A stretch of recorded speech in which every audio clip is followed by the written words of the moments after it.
My name is Margaret Thanos. Welcome to EnQueer. Please enjoy these pieces. I'll now read Lost Sisters.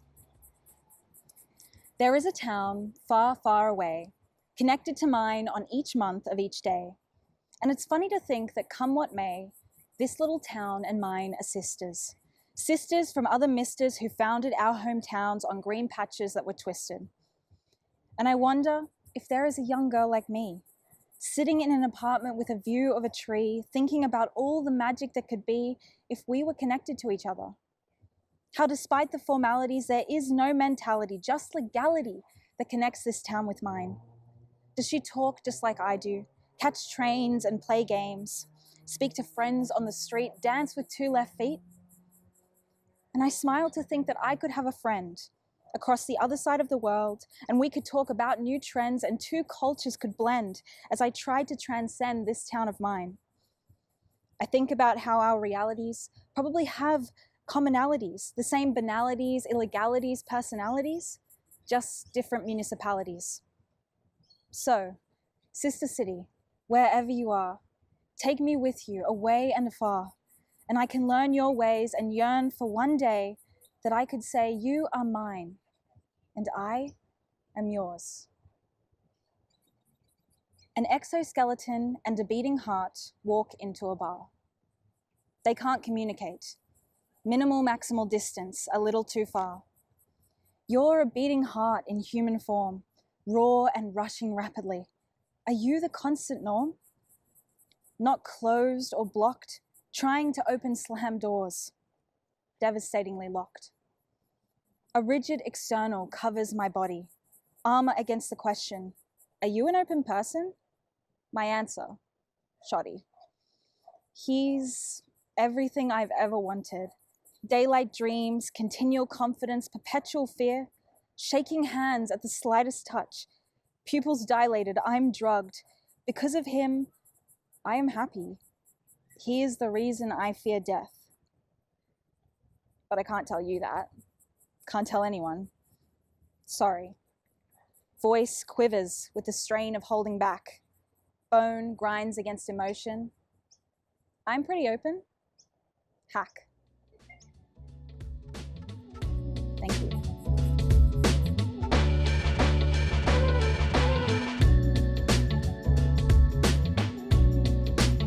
Hey, my name is Dion Fibishenko. I live in Melbourne and I'm a baby poet and also a painter. I wrote this piece amidst a breakup with a very special person. It's a reflection, I guess, on the unhealthy ways that I idolized him. What started as something beautiful both ended up being something that was really gorgeous and also hurt us both in the end. It's also based off of this watercolor painting that I did. For context. Anyways, here is the tower. Before you came to me, I walked these shores alone. Among shipwrecks on barren beaches, endlessly I roamed.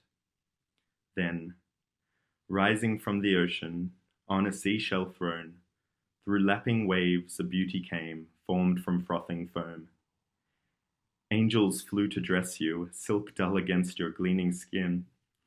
Dark curls, eyes bright and blue, you waved as if to call me home.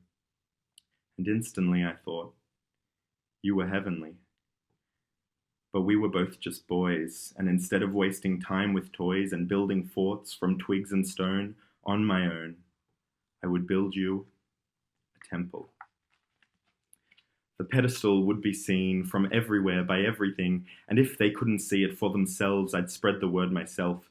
First I picked you flowers, to lure you from the sand, and oh, it worked because they bloomed the brightest in the land.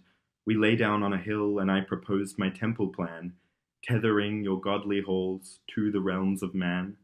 You laughed and swooned and held my hand and looked me in my eyes. Dion, I'm not a god. I'm just a simple guy. Most would take advantage of my will to serve and praise, so I took it as a humble veil for your mighty grace. I grabbed your hand and led you in my forest where it would begin. trees that touched the sky with trunks as strong as they were high. You took a breath and smelled the air and said, I think it's lovely here. And just because you loved them so, I cut them down to build your home. I ventured over mountain peaks to mine you all my treasures, for a king like you deserves a life of luxury and leisure. On my back I carried stone and timber, splintered, blistered, bleeding, tender, all the way to your new place, to build the temple's sturdy base.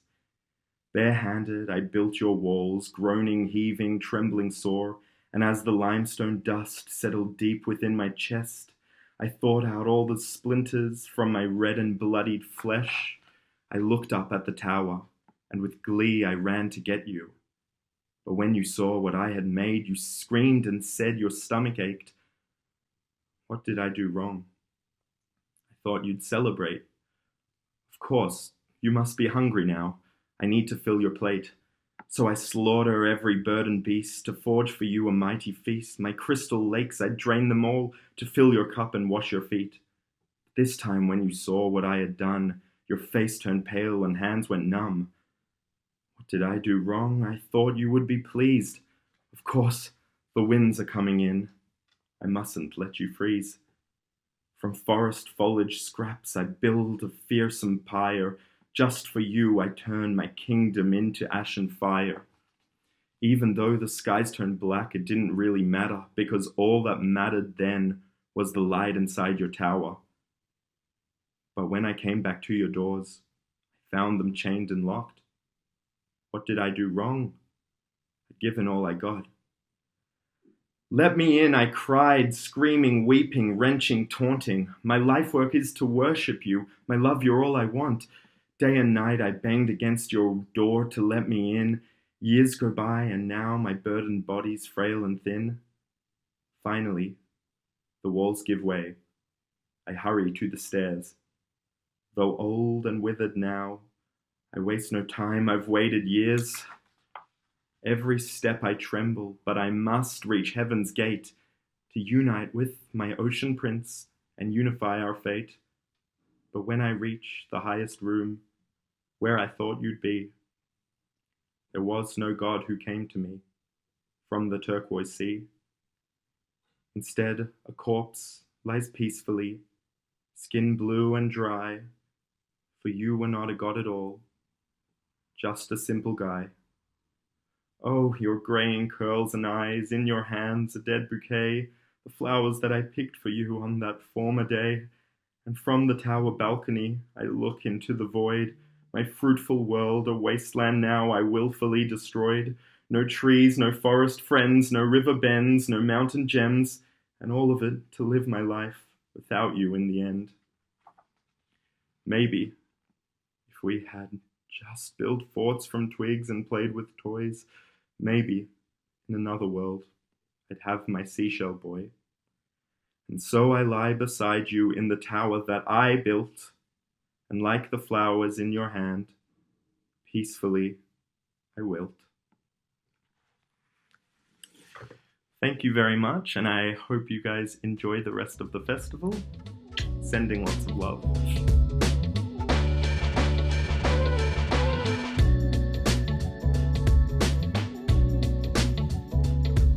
Hi, my name's Quinn. I use he, him pronouns, and I'm a young queer writer from Ghana land. Today I want to read 3 of my poems for the EnQueer Sydney Festival, and I really hope that you enjoy them. The first one is Cold Smoking. You hold the joint in your skeletal fingertips and examine the fragile paper twist, the grainy green glow. They teach you how to inhale until embers dance at your fingertips, until flesh and bone turn to wood smoke and you exhale dragon fire. You get all the way to the filter before you cough, and you're proud of yourself. They smile and tell you that you are perfect. The world catches the echo. Flicking the ashes onto pavers reminds you of your mother, clutching at your spine with too tight skin and swimming eyes. And suddenly, you don't want to smoke anymore. The second one is Cold Again. Carve your poetry across the lines of my hips. Syllables rest between the gaps, 0.5 centimeters exact, open like a school book. We're still learning. Allow the ink to settle and dry in my alphabet scars. Make me a home for the leftovers spilling from your silver spoon tongue. It won't be perfect, but you can try again. Take me and screw me into a tight ball, smooth me out across your desk, and we begin the drafting process again. And the last one is called Shared Stories. You rest your stone fingers in my open palms, and I see your nails, jagged like ocean rocks, bitten by maggot teeth, down to concrete nail beds. Those hands were never capable of a great kindness, and I know this is the first time that words have failed you. I think I've seen men like you before, so I give my own tongue permission to move in a familiar rhythm, and I hope I've guessed correctly. You open your opal eyes and let the rainwater fall. It traces a certain kindness down the ridges of your body, and the peeling rock drinks, greedy and desperate until moss covers your knuckles. And I know you are not done growing. Thank you. But it's absolutely necessary.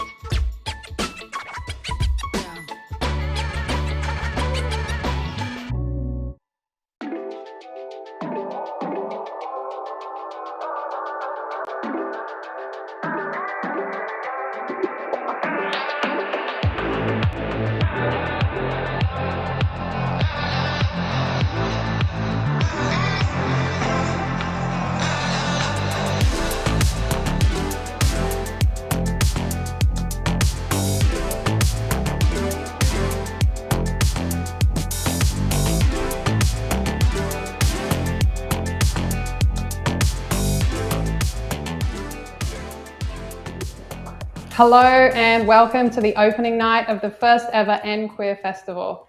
My name is Joanna Lamb and I'm the director and co-founder of EnQueer, the Sydney Queer Writers Festival. We're coming to you from Gadigal land in Potts Point in Sydney. We acknowledge the Aboriginal and Torres Strait Islander peoples as the traditional custodians of this land, Australia. The Gadigal of the Eora Nation are the traditional custodians of this place we now call Sydney. First Nations people in Australia have been sharing stories for many tens of thousands of years, and we pay our respects to their elders, past and present. EnQueer is all about stories, our stories told by us. The story of EnQueer itself started in between lockdowns when I was working alone in my tiny house and feeling disconnected. From queer community, from other writers, but particularly from other queer writers. And I assumed there must be an event or organisation specifically for us, but I really struggled to find one. So I set up a coffee date with my then colleague Ali, who I knew was also a queer writer. And here's the thing. Until I spoke the words out loud, nothing tangible existed. They were just thoughts. But as soon as I said to Ali, we're going to do this, right?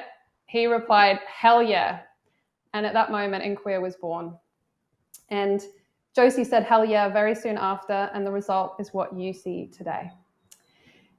EnQueer exists only as a result of all the incredible humans we shared our idea with, who just got what we were trying to achieve and said, hell yeah, we want to be a part of this and we want to support you. It didn't matter to them that we had no idea how we were going to make it happen. They had the courage to take a leap of faith and become part of the EnQueer family. So perhaps the first and biggest hell yeah came from dplr. dplr are a queer-owned and run event company who have become our principal partner, but they've become so much more than that. Without them, we would almost certainly not be here tonight. I'm at a bit of a loss for words when I try and articulate what dplr mean to us. Liz, Andy, Mac, Nathan, MJ, Eden, and the rest of the team were so passionate about and supportive of EnQueer from the start. But they've also just been so kind in guiding us through what it means to create and launch a Writers' Festival. Thank you for who you are and for what you do in the world. Another hell yeah came from the University of Sydney. You'll hear from the Provost, Professor Anna Marie Jagos in a moment, who again supported us from the start and who connected us to Liz and Emily, whose support has been unwavering and hugely important in the creation of EnQueer. ACON gave us another very important hell yeah early on in the EnQueer journey. Reg, Nick, Justin went out of their way to support us, and we are honoured to be associated with an organisation that does such incredible work in the queer community. There are so many others we could name who said hell yeah just when we needed it most. EnQueer really would not exist if each of these people hadn't wholeheartedly supported us right from the start. Of course, a huge thanks must go to all our queer writers who are the heart of EnQueer and who have given themselves wholeheartedly to make our first festival such an incredible event. Lastly, I'd like to thank Benjamin Law, who you'll see very shortly, who has been unfailingly generous with his time, knowledge and support ever since I stalked him at the Mardi Gras Queer Thinking Conference back in February. Giuseppe from Pocket Studio, who has loaned us this beautiful space, and Emily from Aniko Press, who'll be running a workshop with us for emerging queer writers on Saturday. So that brings us to the present in our EnQueer story. Thank you to everyone who said hell yeah to EnQueer, to all of you watching who have supported us by buying festival passes and being with us for our opening night tonight. But perhaps my biggest thanks go to two people who have given everything to EnQueer. Ali Ashka Shah and Josie Clark-Rowe have turned themselves inside out to bring you this festival, to create this platform for queer voices to be heard and celebrated. EnQueer has been created entirely in our spare time with a tiny budget, and it has been an immense amount of work. But the energy, passion, and commitment that Ali and Josie have demonstrated every day has blown me away. They will probably try to cut this out of my notes. They didn't, so that's great. But to me, they are true queer heroes, or as I call them, EnQueeros. So we're lucky enough to have queer icon Courtney Act with us this evening, talking with Benjamin Law about her brand new memoir. But first, we have another very special guest, Alex Greenwich MP, and you'll also hear a few words from the Provost of the University of Sydney, Professor Anna-Marie Jagos. Alex Greenwich is the independent member for Sydney in the New South Wales Parliament and was first elected in 2012. Alex is the chairperson of the New South Wales Legislative Assembly's very active Environment and Planning Committee and a member of the Premier's Homelessness Council. Alex was co-chair of the successful Yes campaign that delivered marriage equality in 2017, a movement he led for over a decade, and he also authored Yes, Yes, Yes, Australia's Journey to Marriage Equality. Alex has addressed international conferences and legislatures on human rights, LGBTQIA+, equality, and effective campaigning. In 2019, Alex introduced the co-sponsored Reproductive Healthcare Reform Bill, which decriminalised abortion in New South Wales. I was lucky enough to work with Alex over 10 years ago when I briefly volunteered for the Marriage Equality campaign, and I'm very happy to say he was equally as lovely and impressive then as he is now. So welcome, Alex.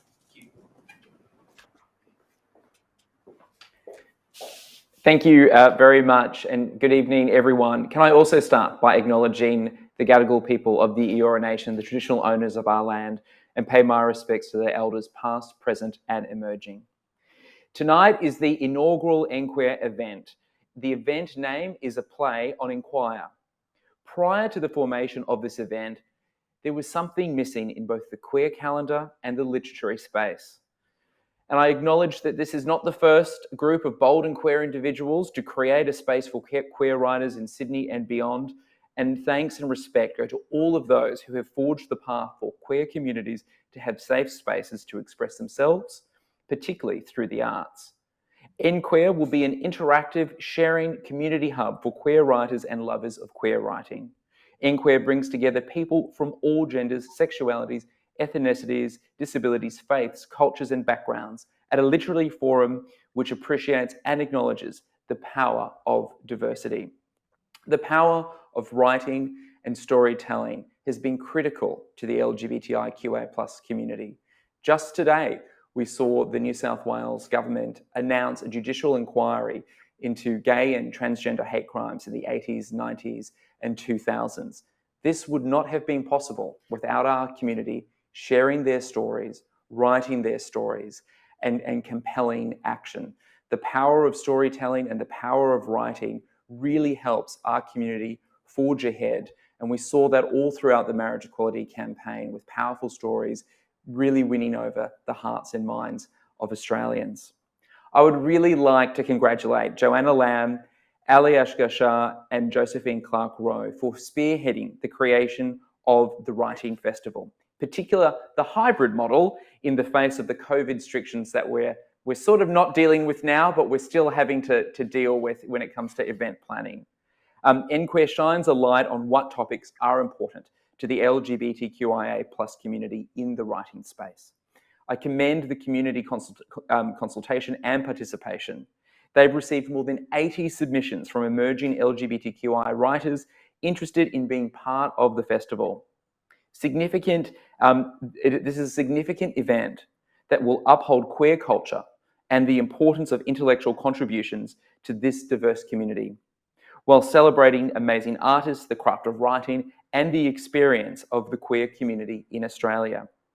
EnQueer intends to make the Sydney Queer Writers Festival an annual event and hopes to make it a national or even an international event, which is totally possible given Australia is hosting Sydney World Pride in 2023.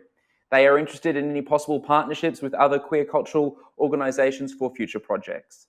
Stories and experiences of people with diverse backgrounds truly reflect a modern Australia, which is why this festival is so important.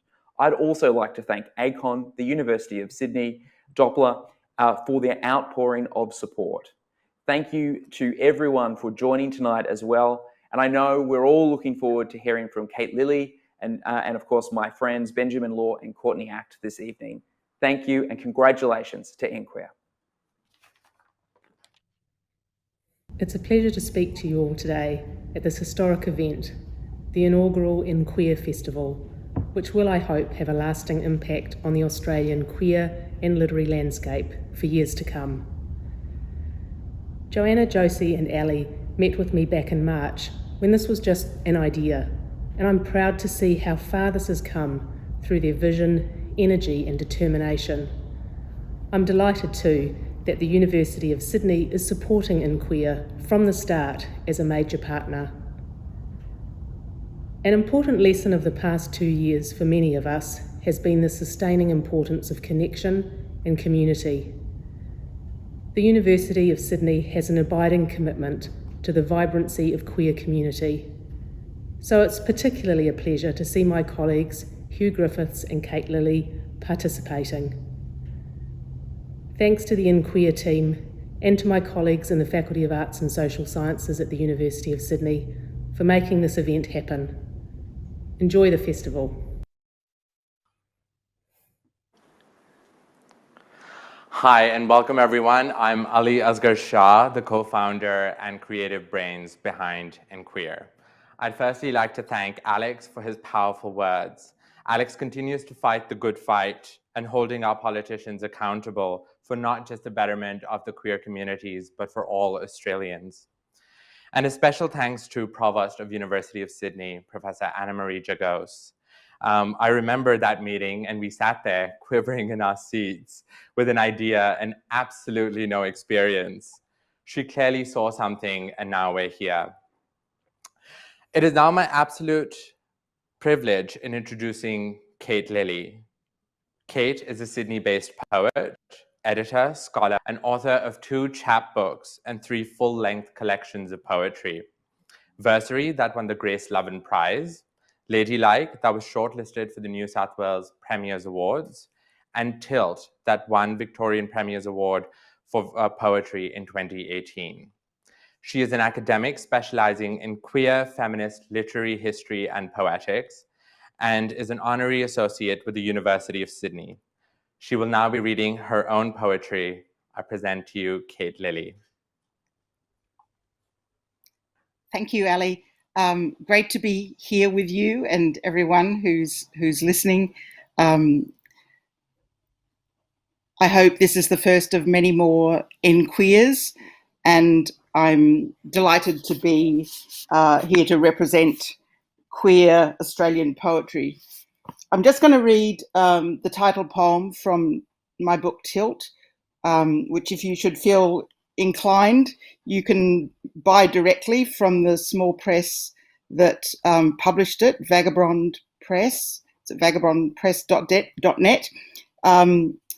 Australian small press publishing is absolutely vital to Australia's literary culture and certainly needs your support. So this poem, it's quite a long poem. It's a story about the history of Oxford Street, my own story in it, and sort of branching out to a much bigger picture, some of it pretty dark. Okay, Tilt. Fonzie's Fantasyland at 31 Oxford Street, now a disappointing IGA, opened in '79 next door to Patches, a few months after the ghost train fire at Luna Park killed 7. It was Alan Saffron's brainchild. Mr. Sin's legitimate heir, later disinherited, dreamed of a chain of leisure centres to clean up the family name. I was an original Fonzie's girl.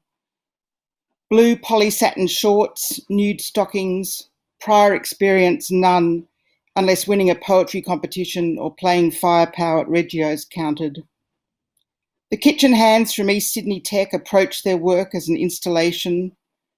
They wore kinky white nurses' uniforms and Dolly Parton wigs, like something out of Richard Prince. They perfected psychedelic ice cream sundaes and gave out quarter tabs of acid gratis. They were cool. I looked up to them and heeded their advice. The hard men got together in the glassed-in office, cone of silence. Abe stopped by for a sandwich. Keep it simple. A silver stream flowed through my hands. When the red payphone rang, it was Susie, Alan's wife, checking in from Hawaii. If I accidentally locked the till, one of the street kids who hung around jumped the counter with his wad of keys. In the quiet early hours of the morning, punters lay on their backs, tripping in the rainbow neon tunnel. Donna Summer blaring into the night.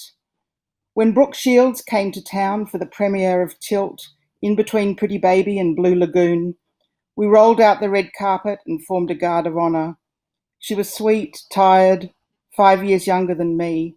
The movie flopped and she ended up in St. Vincent's with bronchitis. Space Invaders had landed and the mood was introverted. The art students were the first to go, taking their joie and their LSD.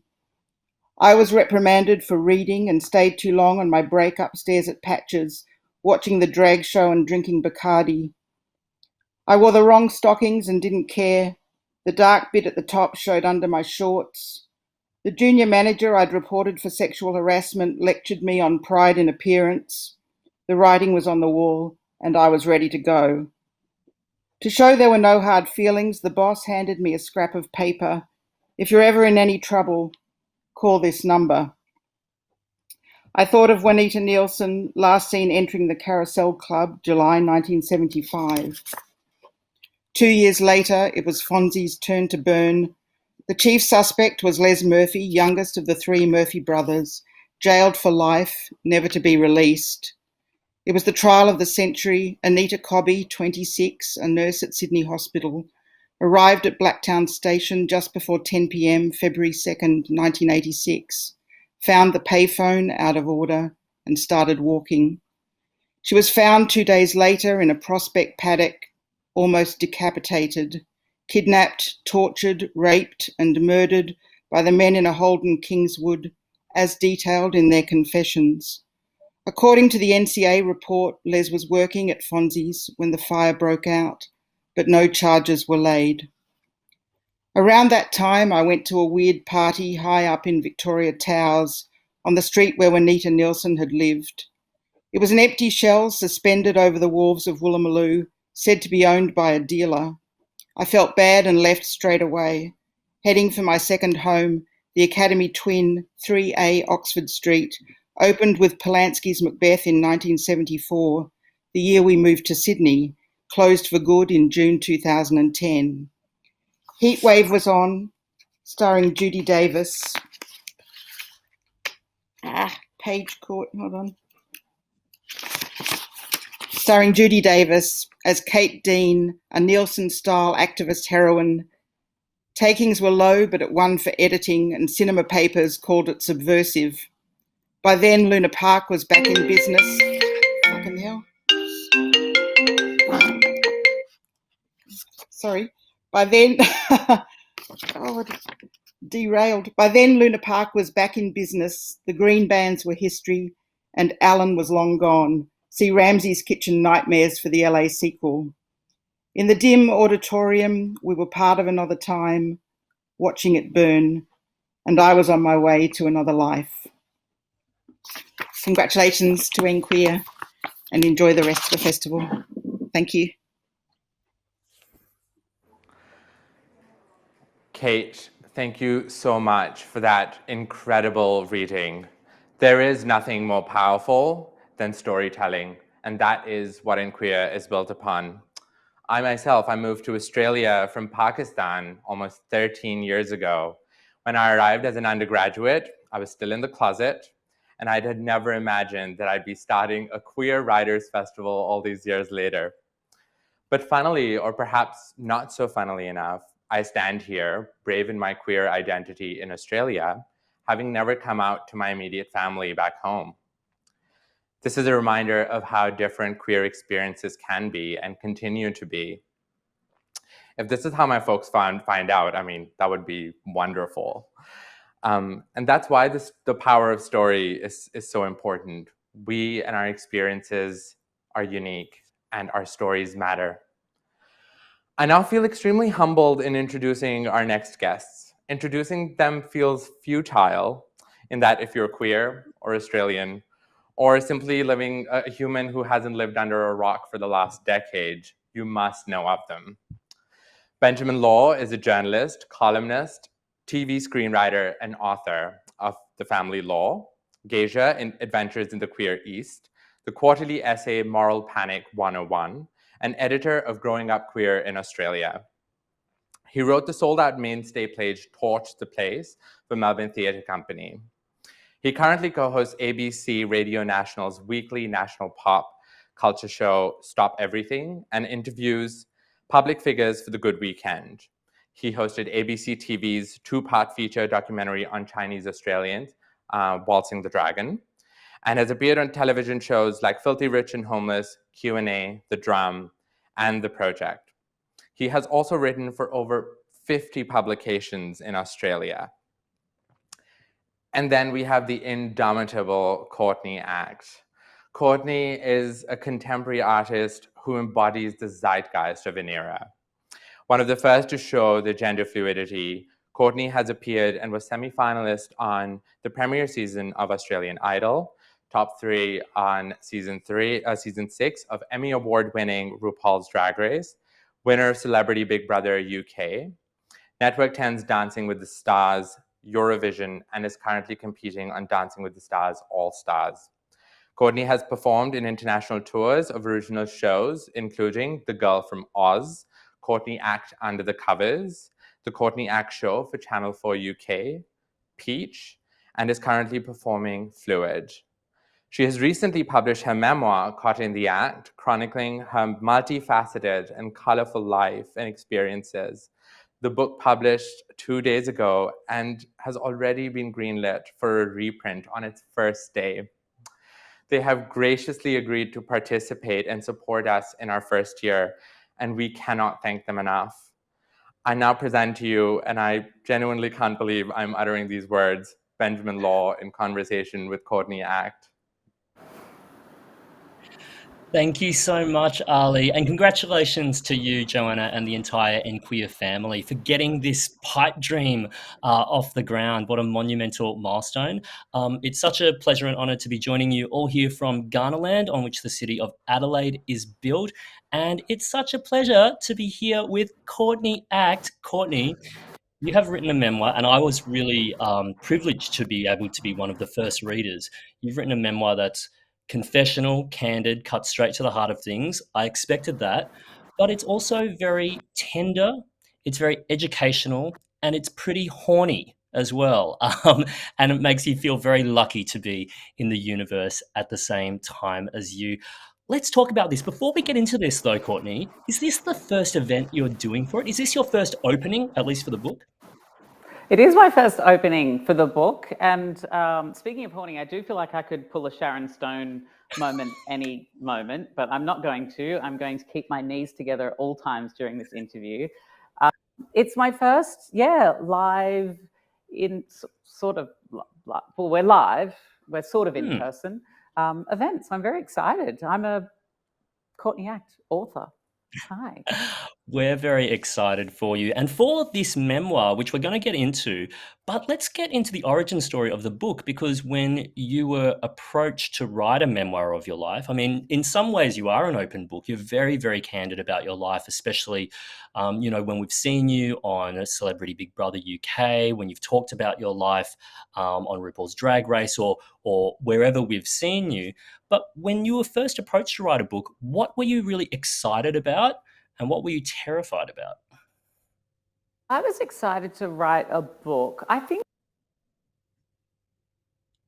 very few honest and earnest and heartfelt things that connected me to the queer experience. I remember when I first moved to Sydney reading Holding the Man by Timothy Coingrave, and I remember reading Vanity Fierce, and I remember wandering up William Street and seeing a little plaque on the side of a building that said, "This is the building that was talked about in Vanity Fierce." And I remember reading memoirs by Jenny Boylan and Kate Bornstein, and just feeling really like there was something more to being queer than just what I had immediately experienced, which at the time was sort of making out with boys at Stonewall, or, as you'll read in the book, in the bathrooms at Gilligan's at the Oxford Hotel.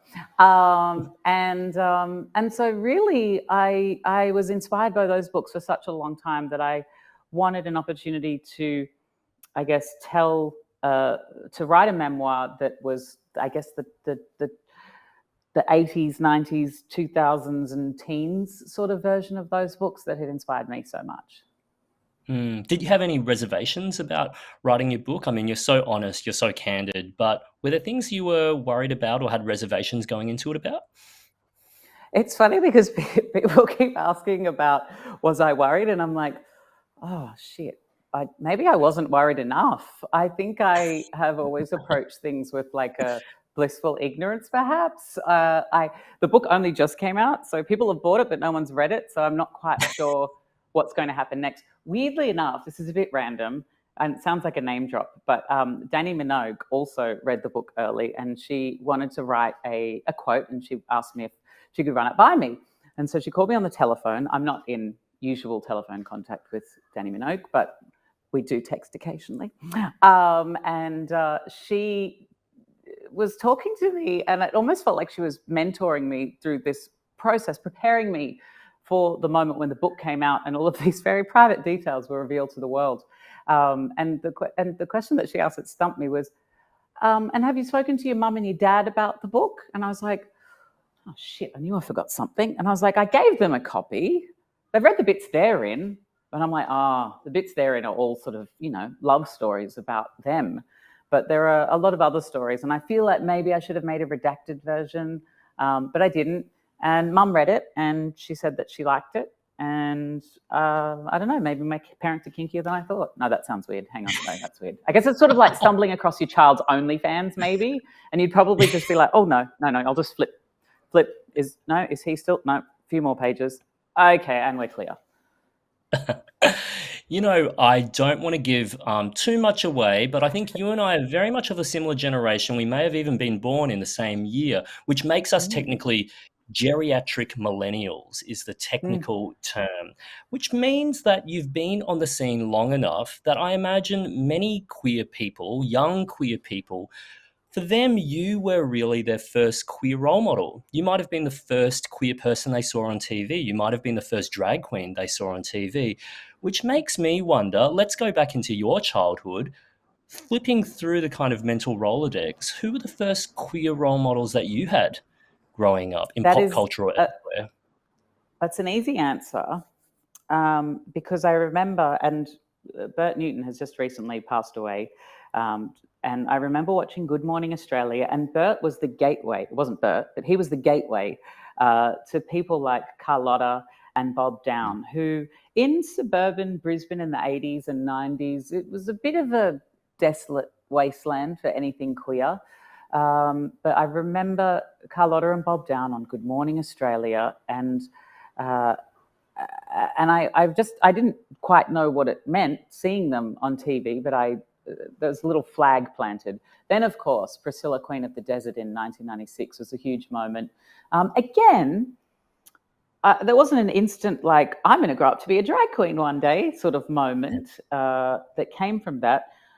And I guess as well, I remember in the mid-90s, I remember I was at the famed Talent Agency and Theatre Company, which is like a singing and dancing and acting school in Brisbane that I went to. And all of the older boys were gathered around sort of covertly talking about something, and I didn't know what it was. And I walked over to them and I was like, what are you all talking about? What are you looking at, guys? And they were sort of like, and no one said anything. They just handed me a cassette, and it was RuPaul's Supermodel cassette.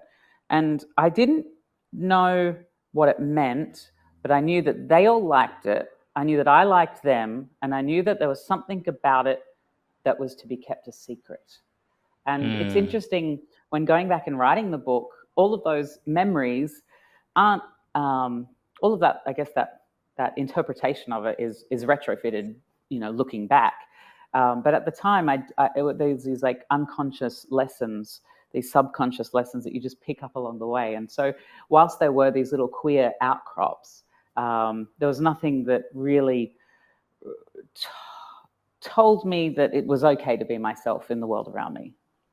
I mean, speaking of which, we both grew up in Queensland. You grew up in suburban Brisbane, and this is the last mainland state in Australia to decriminalise homosexuality, essentially. Tasmania would come years later as well. And it makes me think of an image that I saw earlier today. There's a beautiful queer photographer called James Robinson who took an incredible photo today that's been doing the rounds on social media. And it's of his old private school blazer, and it's on fire. And he's taken this image to protest and highlight homophobia and misogyny on the grounds of elite Australian schools. You were 11 years old when you went from your state school to St Paul's Anglican school, and you wrote that it wasn't as bad for you as other queer kids. At the same time, it wasn't ideal either. What was your experience? Look, growing up, when you start preschool and then grade 1, 2, 3, 4, and you're sort of with the same people and you're all emerging into your own individual personalities, there's no great deviation. But when I went to St Paul's, which had formerly been an all-boys school, it was the first year that it was co-ed, and so it was going through all sorts of growing pains, I guess. I just found there was something, and perhaps it came from the religious element. There's a garbage truck or a street sweeper that's about to go by, so if you can hear that, just pretend it's not there.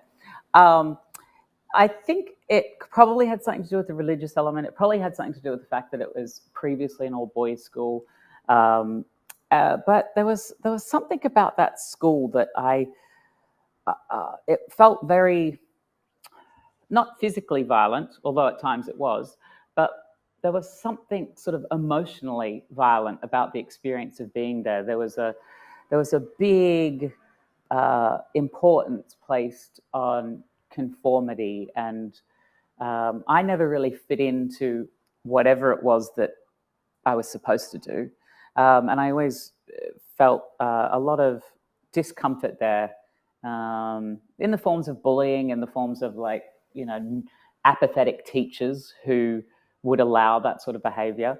And then I begged Mum and Dad to let me go back to public school, to Sandgate District State High, where all of my friends would be going, and they wanted me to go to St Paul's because they wanted me to have a quality private school education. And then after 2 years of non-stop begging and eventually just flat out refusing, Mum and Dad were like, okay, fine, you can go back to Sandgate High. And it wasn't the return to utopia that I totally imagined it to be, but I did find it a much healthier social environment than what I had experienced at private school. There's a passage where you write in your book, I thought it's quite an astute observation. You write, when my therapist and I talk about adult behaviours or repetitive patterns, often the memory that flashes into my mind is standing looking at where the boys sit at A block and asking, why don't you like me? And these are kind of the macho boys, I guess.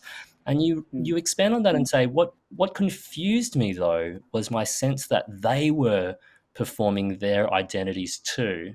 And I thought that's such a good pickup. And I don't think I would have had the language for that when I was a teenager. But you obviously knew there was something about their masculinity that was going on too.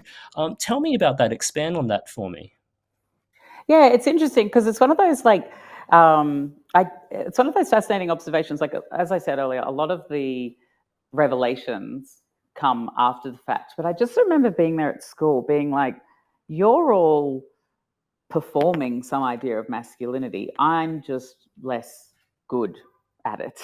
I saw the way they puffed up their chests when, the sports teacher came round, or the way they reacted to the female teachers, what they were like when they were around each other, and I could see that they had different personas, I suppose, in different environments.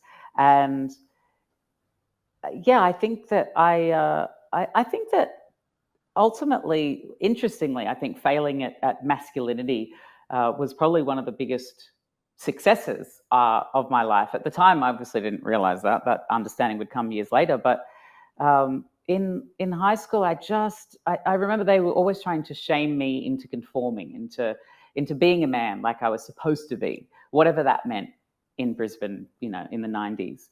And I never really felt like I fit into that role. And I definitely felt shamed, but I never felt like I was properly, a man like I was supposed to be.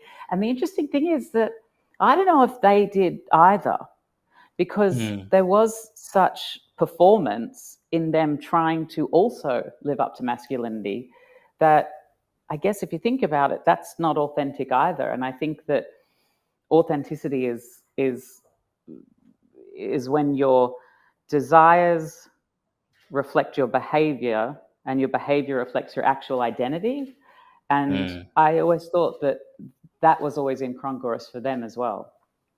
I think one of the things that so many readers are going to really respond to and really get drawn into in your book is the way that you talk about masculinity, femininity, and how it manifests in your sexuality. You're very, very frank with your depictions and kind of recollections of sex. I mean, I did start by saying it's quite a horny book, which I very much appreciated and enjoyed. And you're even quite candid about having had sexual experiences with women. And look, this is a kind of a cheeky question, but I know like you're a singer, you're good at musicals. If your sexual kind of awakening was a musical, what would the big musical numbers be? And what would they be about? What would those show-stopping tunes be? And what would they depict in your life? Okay. This is a big question, Ben. What would actually, maybe I'm going to take the easy answer right now. And that is that I wrote not quite a musical, but a cabaret about my sexuality and about my gender called Fluid. And in that song, there's lots of different moments. There's one called, what's it called? Maybe it's called Pinocchio. And it's like, I'm a real boy. That's not the sexual awakening part. That's before that. But there's different moments throughout that where I realize that. What do I realize? I guess at different points in my life, there's been different sexual awakenings. I think we can all understand the idea of coming out isn't just a single process. Like it could be to the taxi driver, it could be to your family, it could be to your family back in Pakistan tonight. Who knows? I think for me, there was the initial coming out at age 18 when I arrived on Oxford Street. I went to the Stonewall Hotel and kissed my first ever boy on the second level, sitting on a cigarette-punctured pleather couch by the DJ booth. But I think the real awakening, maybe the liberation, came interestingly when I learnt to understand more about my gender identity and that masculinity and femininity could exist in the same person at the same time. It was okay for boys to be feminine and okay for girls to be masculine. I think that was probably, weirdly, the real place where sex became about enjoyment and connection and less about validation. And I think when I was younger, all of the sex was about validation. I was like, oh, I think that person's attractive. If I can get that person to have sex with me, then that must mean that I'm attractive or I'm valuable or I'm all of those things that I'm told that I should be. And then it wasn't until I actually embraced all of those parts of myself and started just being myself rather than performing what I thought other people wanted me to be in order to be sexy or desirable, that was the real sexual awakening. And interestingly, the song that I wrote, it's a very long answer to your question, the song that I wrote is called Heteroflexible. And it's about a sexual encounter. I was in drag, not really sure of the sexuality of the guy, but I'm sort of asking, are you heteroflexible? Because I found that being someone who presents like this, presents like a boy, is both feminine and masculine, that sometimes the binary of gay and straight can find me a conundrum. And so it's the people in between who are attracted to masculinity and femininity that I kind of like, the heteroflexible ones, which is, basically a cop-out way of saying bisexual, really. It's like but yeah. You are such a good and patient and generous educator to so many people. I think anyone who watched Celebrity Big Brother UK, for instance, would remember how generous you were to, conservative politicians who might not know or be equipped with what they should know about gender and sexuality, which makes me wonder, where did you get your education from? What were the breakthrough moments for you?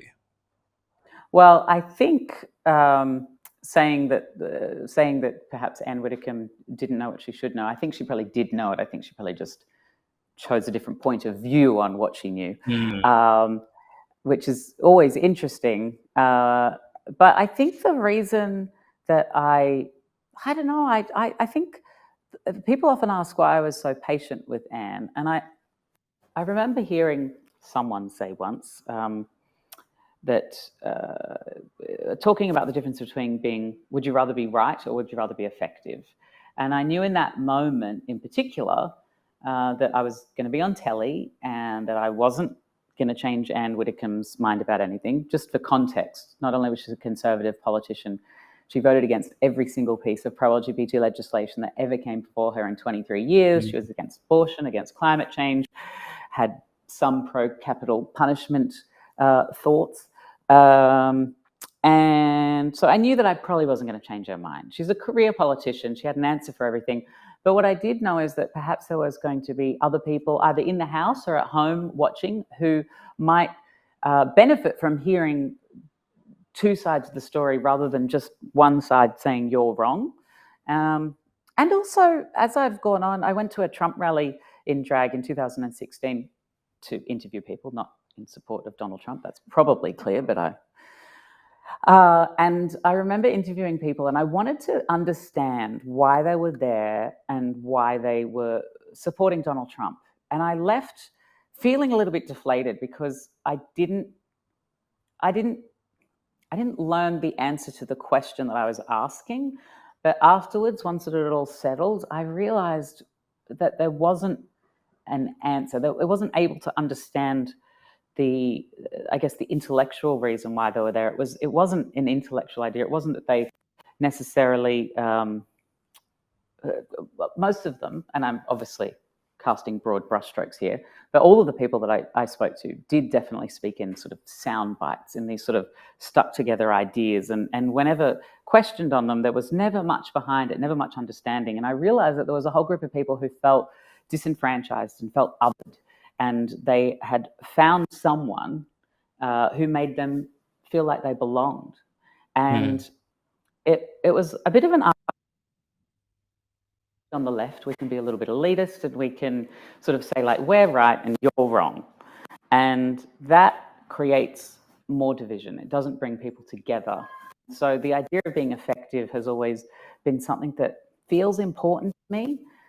We do live in such a divisive world, and we do have so much polarization. I mean, we live in this binary world. It's interesting, right? Like the world is binary when it comes to black, white, gay, straight, so on and so forth. But then we also live in this world that is very polarized. And I wonder whether the breaking down of those binaries will lead to perhaps the breaking down of that polarization. When we start to explore the nuance and start to understand what's in between, perhaps we can start to have a little bit more of a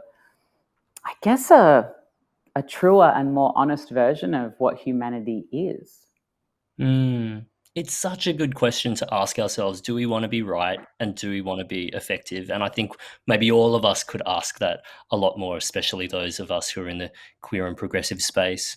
You talked a bit before about your sexual awakening. Tell us a bit about your drag awakening. Courtney Act is kind of like a superhero. What's her origin story? Let's see. There's a few outcrops in my childhood, but the real night when Courtney Act came into being was New Year's Eve 2001. I had been in Sydney for about 6 months, and I love performing. I love being on stage. And I used to go to the Albury Hotel and watch the drag queens on stage. And there was something about them that was thrilling to me, that they were sort of the local celebrities. We didn't have social media. We didn't have the internet. The only place you could find out about a celebrity was like a glossy mag at the checkout. And even that information was,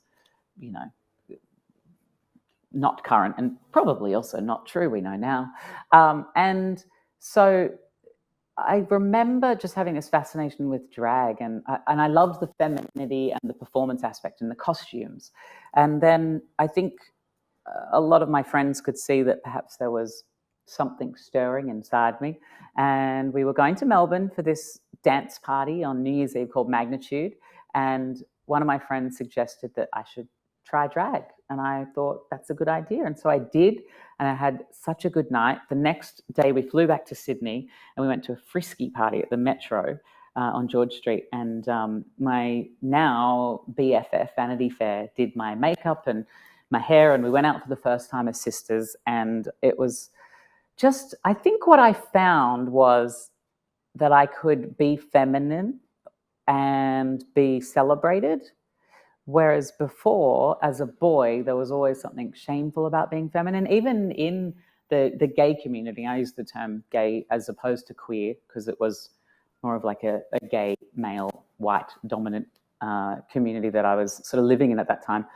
And yeah, it was just a fascinating, I don't think it was even conscious. I think it was just the understanding that it felt good. There was something about this that feels good and it's fun, and I want to keep on doing it. I think a lot of people are going to be surprised reading your memoir because obviously drag has been your career. It's taken you so many places as Courtney Act, but you were told at several stages in your life that you should probably stop doing drag if you want to further your career. And you write about how that actually did feel true at the time. Tell us about the things that were said to you and how you processed them.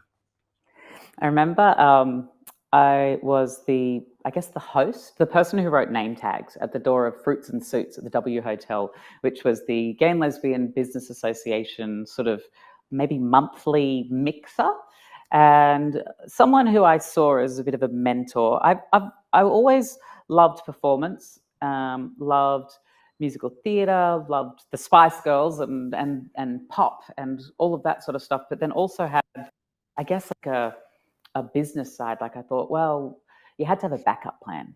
Remember, like mum and dad, what's your backup plan? I never really had one, which I think ultimately was a good thing.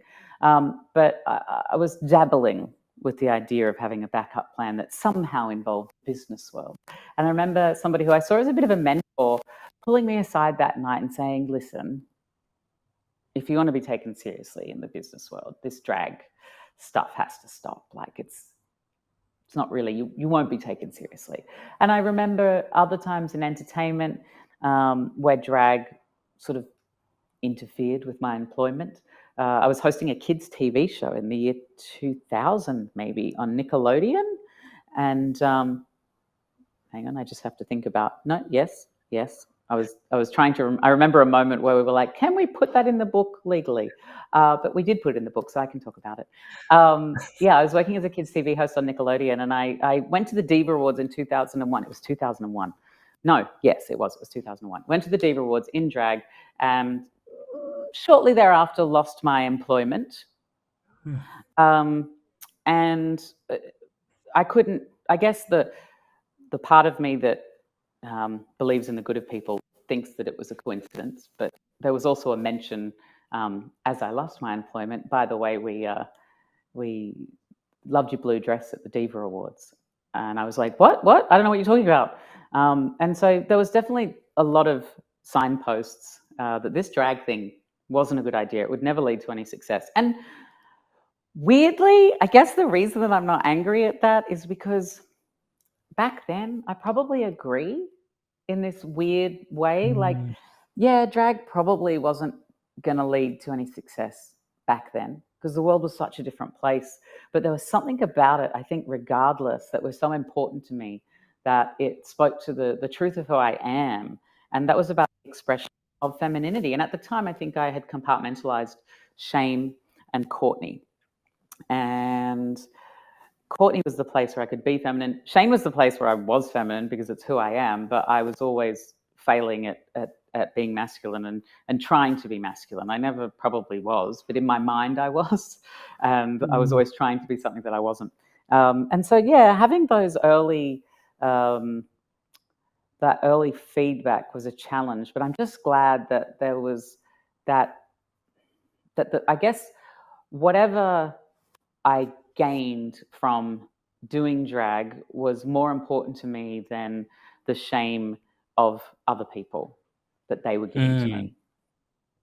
It's such a complicated wrestle, isn't it? You know, drag, masculinity, femininity, where it fits into Australian showbiz now, and where it fit into then. And I guess an interesting site where all of that played out was Australian Idol in 2003, where you auditioned both as Shane and Courtney. And tell us about that. Like, what was the outcome of that, and what did that tell you about the traction that Courtney Act could potentially get?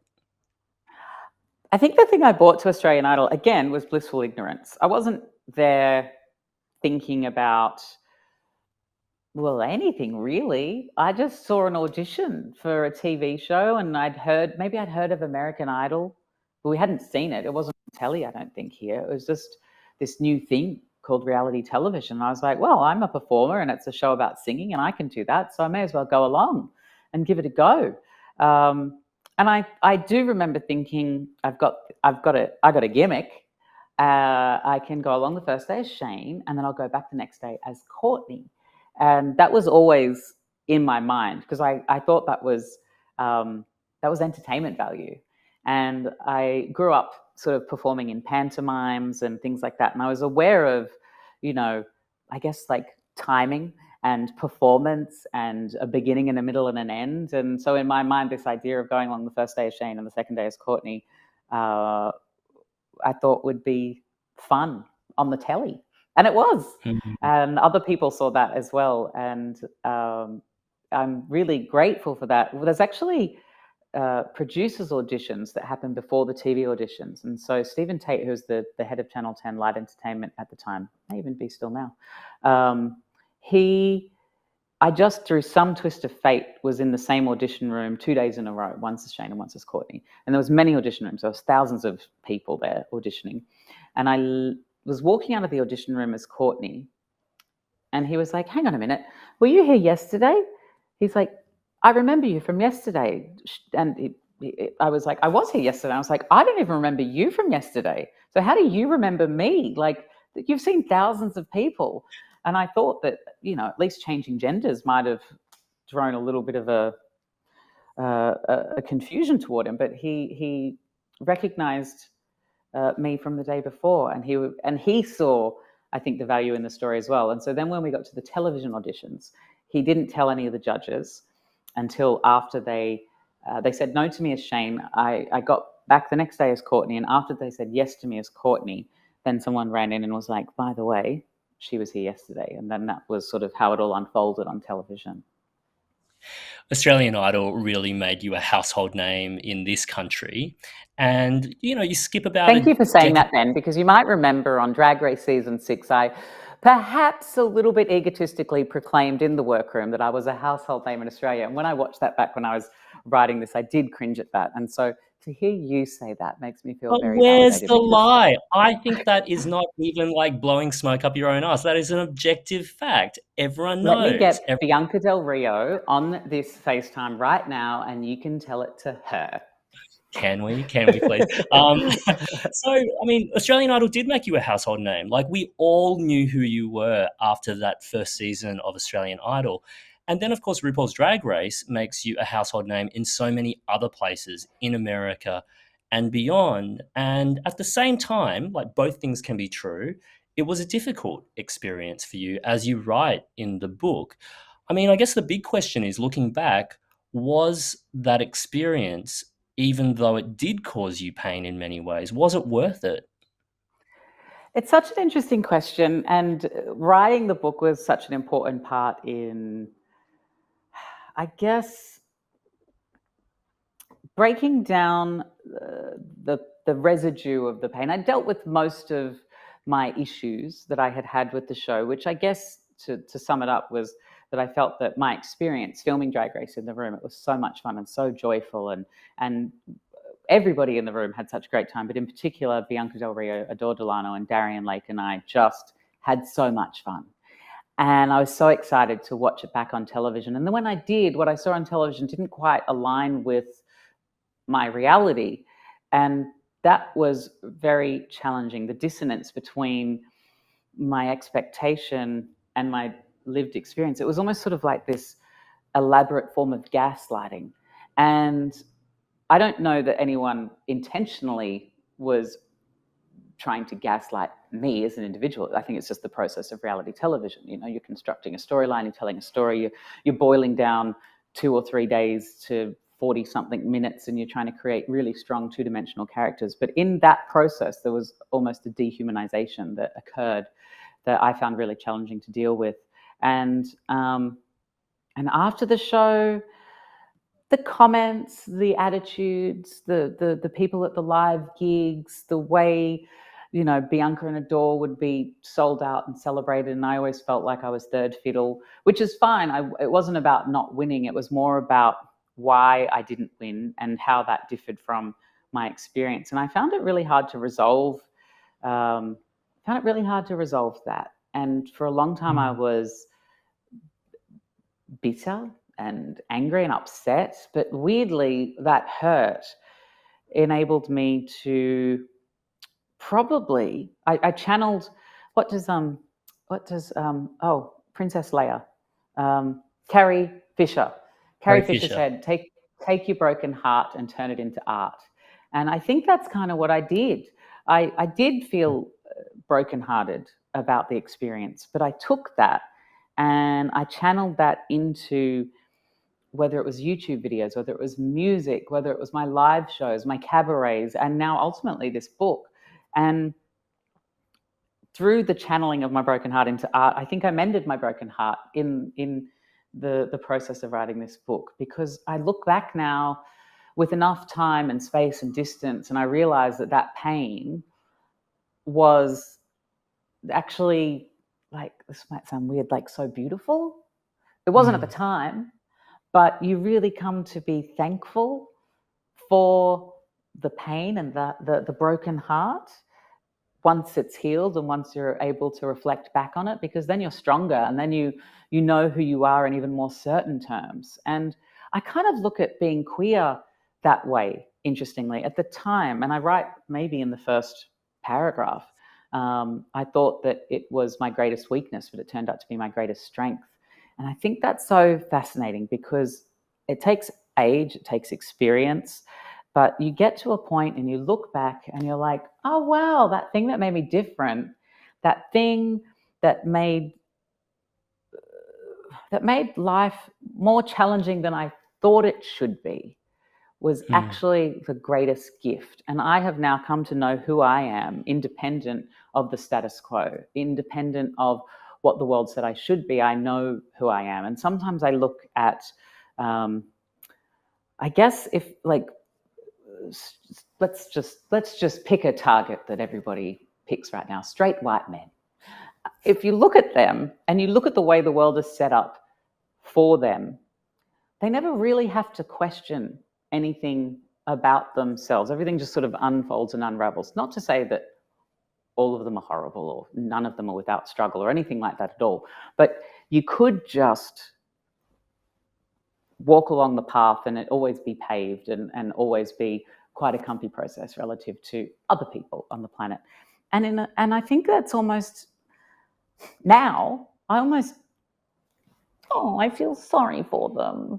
But I do in this weird way where I'm like, oh my gosh, things might have been easy, but actually it's the difficulty and the pain that makes life rich and makes life wonderful. And although you don't understand it at the time, and although for many people that pain can be too much, I understand that as well.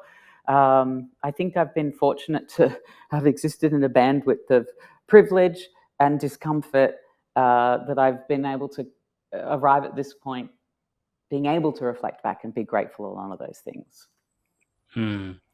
Gosh, and we're only just skating the surface of all of these stories and how you process them in the book. And we almost are out of time. But of course, if you want to hear more, if you want to delve more into these stories, obviously, Caught in the Act is now officially out at your favorite bookseller. Courtney, I believe you're going to be selling copies, signing copies at the bookshop Darlinghurst, or has that already happened? No, that is this Saturday at noon. I'm going to be at the bookshop Darlinghurst selling copies. And then the following Saturday, I'm going to be at Dimmicks on George Street. And then I'm hoping now, with COVID restrictions evolving, that I will be able to come to a city, well, maybe not near you if you're in regional Australia, but if you're in a capital city, hopefully a city near you. Probably not Perth, though. But not because I don't want to. The Courtney Act book tour will begin from now on. So obviously support your local independent bookseller, especially support your local queer independent booksellers. Contrary to popular belief, it has been a very rough time for the books and publishing industry, but you can revive it by buying many, many copies of Caught in the Act for yourself and for your family members. You can also listen to an extended interview with Courtney on Stop Everything, the episode of which is landing tomorrow. It's a 1 hour special interview. But before we go, Courtney, before we wrap this up, I want to ask, there are going to be diverse readerships of your book. So many people will get so many different things out of it. But as the author, what do you hope cis-het people get out of the book? And what do you hope that queer people get out of the book? Well, for cis-het people, hello out there if you're watching. Thank you for presumably being an ally, unless you're some right-wing Christian who's watching this in order to write a takedown article on, I don't know, whatever websites you like to read. Alan Jones isn't at Sky News anymore, so it won't be him, so that's nice. I really hope that they have they may not see their experience directly reflected in my book, but I grew up watching lots of straight stories and I loved them. And I hope that just because this story isn't about straightness or cisness, I hope that you can see that people's stories who aren't your own are also still valuable. And I think that the way we foster more empathy is by hearing more stories and lots of different stories. Relative to many people, I still acknowledge my privilege. I'm white, I'm middle class, I came through the world presenting male, and I acknowledge all of those things. And I just hope that people are able to dissipate a little bit of the shame and allow a little bit more of the empathy by seeking out different stories and hearing them. And I also hope, I've included these sort of little Courtney fact sections throughout the book, which are almost like an active glossary. And I break down terms that people might have heard but might not be familiar with. I feel like if you're watching this, you're probably not on the ground floor. You're probably, somewhere up the glossary food chain. But I really try to break down a lot of the terms so that we're all quite literally on the same page. And for queer people, gosh, I just hope that you read it. And actually, let me read a little bit here that I wrote better than I'll be able to recount. I'll probably just bungle it. My hope I say in the prologue. The prologue of a memoir is basically like the caption on an Instagram video that says, "Oh my God, make sure you keep watching till the end." But unlike many of those clickbait videos, as you make your way from cover to cover, you'll be heartwarmed, entertained, scandalized, and titillated. At least that's my hope. And my other hope is that in reading this book, you might see your own flaws reflected back through mine and still find the compassion to hold yourself and me in high esteem. That's beautiful. Thank you so much, Courtney Act. I love this book. I was scandalized, heartwarmed, and titillated, sometimes simultaneously, while reading this book. It's a weird place to be in, isn't it? I'm aroused and Yeah, I'm scared and I'm but we usually can there's embrace only enough all blood of to those things. operate one large organ at a time. But you know, every now and then you might have half a lazy grumpy and there's still something going through the brain. Well, congratulations. It's such a wonderful time for the book to come out, just as Australia is starting to open up as well. So we hope to see you out and about. Congratulations on the book. And for all of you out there, EnQueer Festival, the first inaugural EnQueer Writers Festival, is on all weekend. I believe it's a $20 pass. It's an all-you-can-eat queer buffet. So get into it, chow down, tell your friends, and hope to see you around the weekend. Thanks so much, everyone. And thank you so much, Courtney. Thank you, Ben, and thank you so much, EnQueer Festival, for having me. I hope you enjoyed.